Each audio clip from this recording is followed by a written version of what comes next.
In 1947, a cowboy in New Mexico found a crashed flying saucer in his backyard.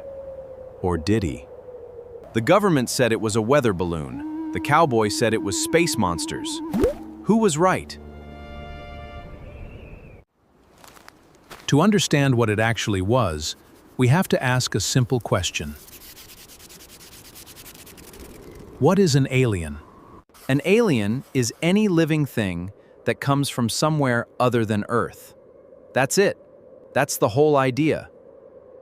Think of it like this. Someone from another country is a foreigner to your country.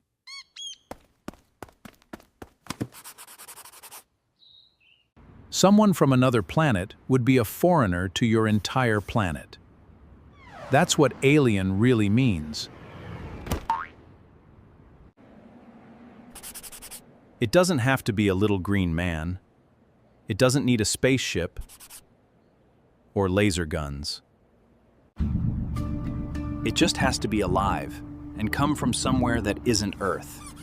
Any planet, any moon, any star. So, are aliens real?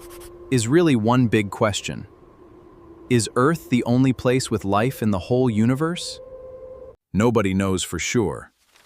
New UFO files keep coming out, and the mystery just keeps getting bigger. If you're not subscribed to us, you may never see us again. Subscribe and turn notifications on. See you in the next one.